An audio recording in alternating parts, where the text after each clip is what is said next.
Olá, sejam bem-vindos a mais uma análise. Vamos pensar um pouco no nosso celular por um instante. Ele é quase um cofre, né? Um canal de comunicação, um arquivo da nossa vida. E por muito tempo, a lei tratou o que passava por ele de um jeito e o que estava guardado nele de um jeito completamente diferente. Hoje, a gente vai desvendar essa história. Como que o direito brasileiro teve que, correr para unificar essa proteção e entender que no mundo digital, o cofre e o canal são a mesma coisa. Nossa missão aqui é mapear esse território, que é cheio de regras e jurisprudências que, olha, são decisivas em qualquer concurso público de alto nível. Exatamente. É a história clássica da lei tentando acompanhar a velocidade da tecnologia. A gente começa com regras que foram pensadas, será para arquivos de papel em bancos, e hoje a gente está na necessidade de proteger dados que algoritmos usam para saber mais da gente do que nós mesmos. Para quem estuda para concurso, entender essa evolução não é só decorar artigo, né? É pegar a lógica por trás de cada decisão. O conhecimento fica muito mais sólido assim. Ótimo. Então vamos começar pelo que seria o mundo analógico dessa proteção. Dados bancários, fiscais e aqueles registros telefônicos, a lista de chamadas, sabe? Como é que a proteção funciona para esse universo mais, digamos, tradicional? Para esse primeiro grupo, as regras são bem estabelecidas, mas cheias de detalhes que são um prato cheio para os examinadores. A quebra do sigilo pode acontecer basicamente por 3 caminhos. O mais famoso é a ordem judicial, a chamada reserva de jurisdição. Só um juiz pode autorizar. O segundo é a previsão em lei, uma autorização legal direta para que certos órgãos, como a Receita Federal, em casos bem específicos, acessem dados fiscais. E o terceiro, que sempre gera um debate, é a decisão de uma comissão parlamentar de inquérito, uma CPI. Interessante isso, uma CPI ter esse poder que soa quase judicial. Mas isso se aplica a qualquer uma? Fico pensando numa CPI na Câmara de Vereadores de uma cidade pequena. Eles poderiam pedir a quebra de sigilo bancário de uma empresa local? Seria possível? Olha, essa é uma dúvida excelente e é uma pegadinha clássica de prova. A intuição pode até dizer que sim, né? Afinal, o CPI é CPI. Mas a resposta é um sonoro não. O poder é muito grande e justamente por isso ele é restrito. Apenas as CPIs federais, da Câmara e do Senado, e as estaduais das Assembleias Legislativas é que têm essa prerrogativa. A justificativa é que a Constituição equipara os poderes de investigação dessas CPIs aos das autoridades judiciais. As CPIs municipais ficaram de fora, então elas não podem determinar essa quebra.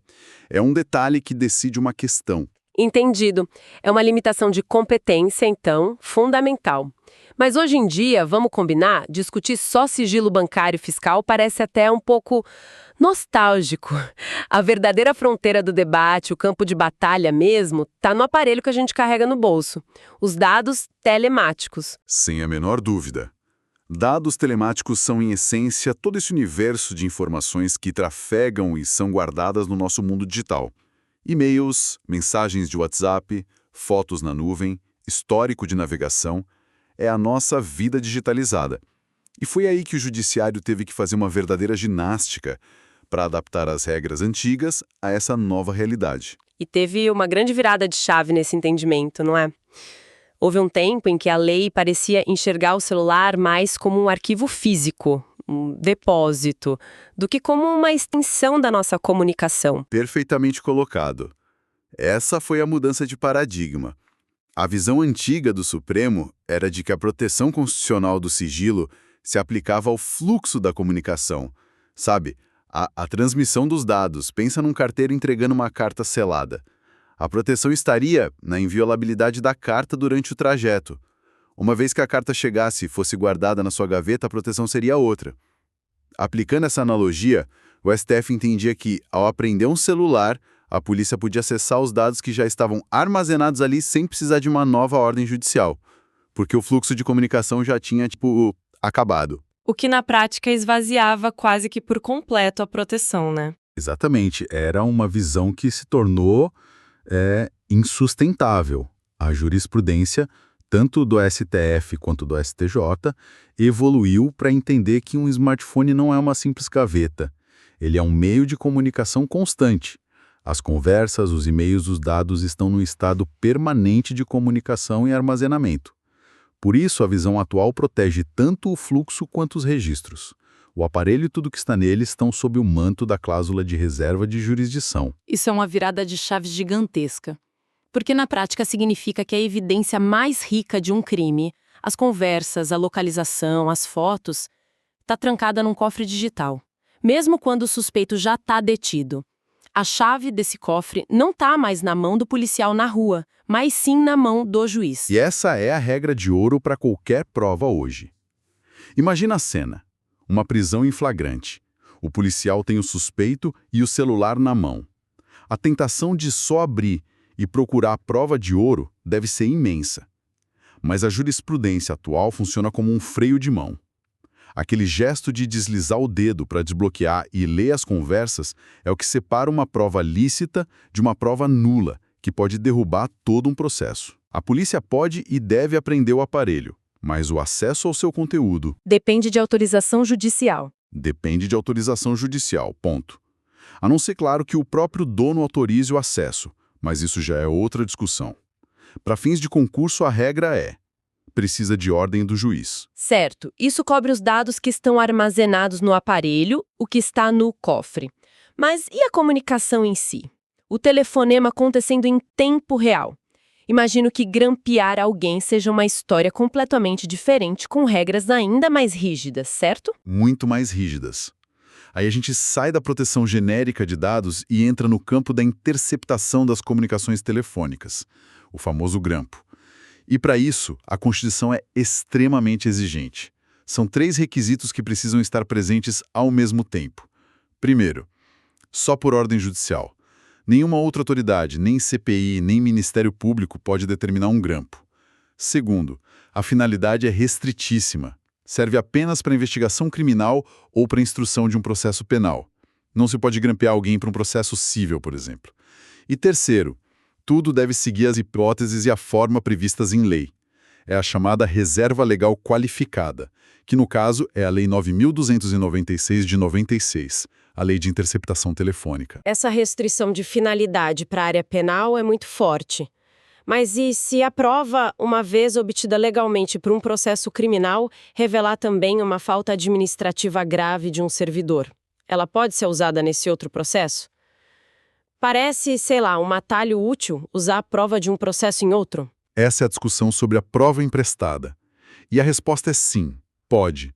O que não se pode de jeito nenhum é determinar a interceptação com o objetivo de apurar uma falta administrativa. Isso seria ilegal. Mas se, durante uma investigação criminal legítima com autorização judicial, surgem provas de um ilícito administrativo, essa gravação pode ser emprestada ao processo administrativo disciplinar, o PAD, desde que, claro, seja garantido ao servidor o direito à ampla defesa e ao contraditório sobre aquela prova.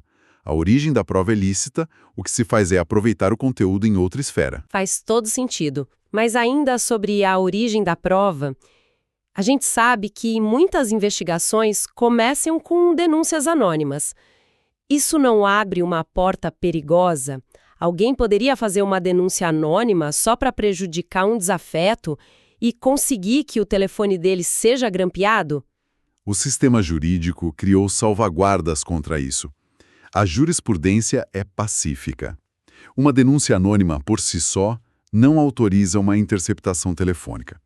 Ela pode, e muitas vezes deve, ser o ponto de partida para a polícia iniciar diligências preliminares, investigar, apurar, buscar outros indícios.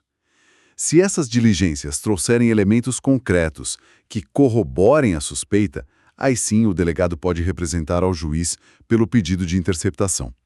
A denúncia anônima sozinha é muito frágil para justificar uma medida tão invasiva. Ela, acende o alerta, mas não derruba o muro da privacidade. Perfeito. Agora, a terminologia nesse assunto é traiçoeira. Interceptação, escuta, gravação clandestina. No dia a dia, a gente usa tudo como sinônimo, mas para uma prova, a diferença pode ser a aprovação. Vamos esclarecer isso. É fundamental. Vamos lá. A interceptação telefônica é o cenário clássico do grampo. Um terceiro, geralmente a polícia, com autorização judicial, grava a conversa entre duas pessoas, A e B, e nenhuma delas sabe que está sendo gravada. É o cenário que exige todos aqueles requisitos rígidos que a gente mencionou. Ok. E a escuta, qual a diferença? Na escuta telefônica, a situação é um pouco diferente. Um terceiro ainda grava a conversa entre A e B, mas um dos interlocutores, vamos dizer o A, sabe e concorda com a gravação. O B, no entanto, não sabe. Como a privacidade do B está sendo invadida sem o consentimento dele, a doutrina e a jurisprudência majoritárias entendem que, aqui também, é necessária autorização judicial. Entendi. E por último, a mais controversa de todas, a gravação clandestina. A gravação clandestina é quando não tem um terceiro. Um dos próprios participantes da conversa, o A, grava o diálogo com o B sem que o B saiba. O próprio interlocutor é o autor da gravação. E nesse caso, se eu gravo uma conversa minha com outra pessoa, eu preciso de autorização judicial para fazer isso? A regra geral, e isso é crucial, é que não precisa de autorização judicial. O exemplo mais claro é o da legítima defesa. Se alguém te liga para fazer uma ameaça, você tem todo o direito de gravar essa ligação para usar como prova.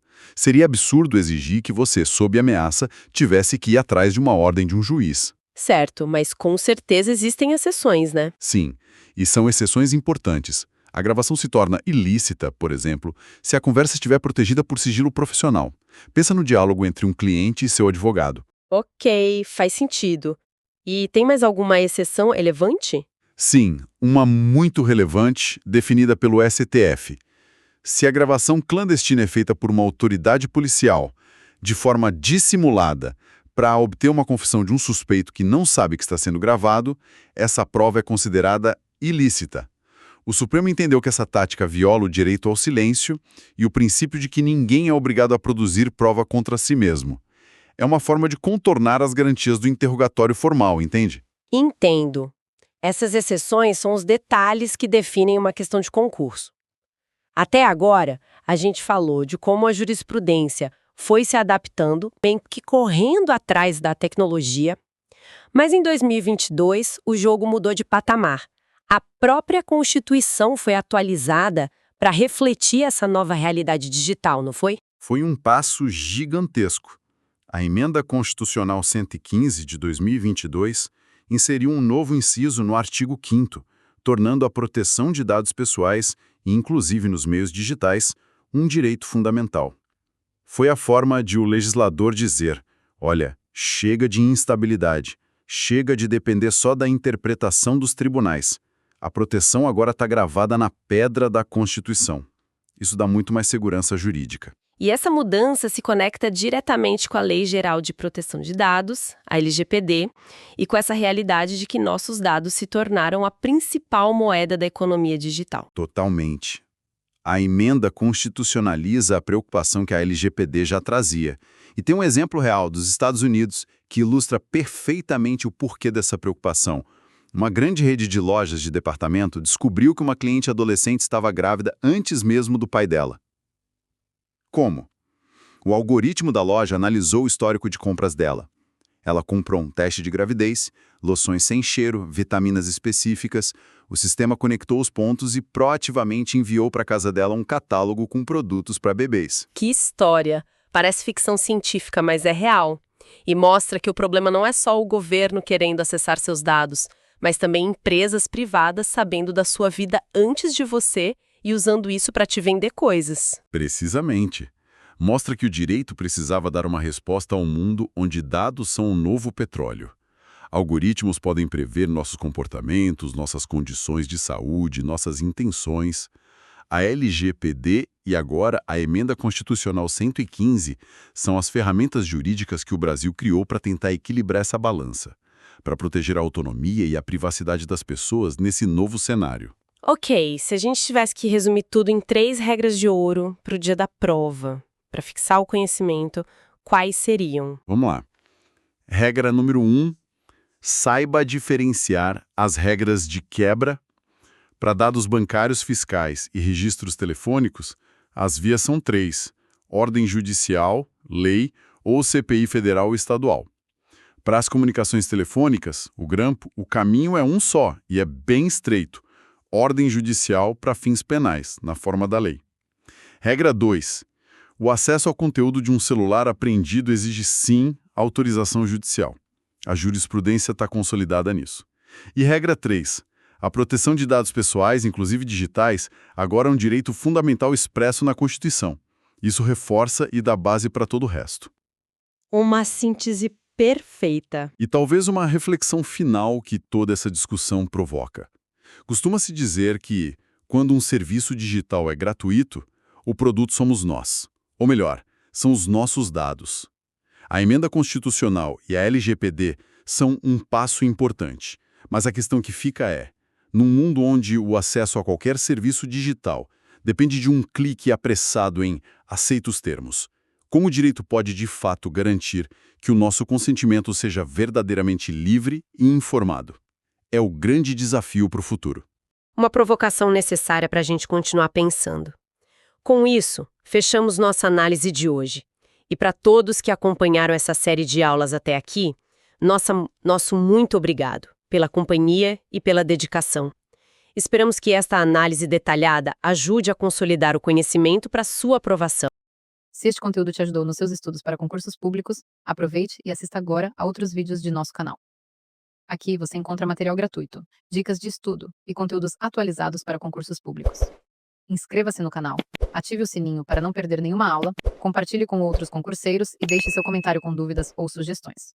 Pode Passar Cast, conteúdo certo para quem estuda para passar em concurso público.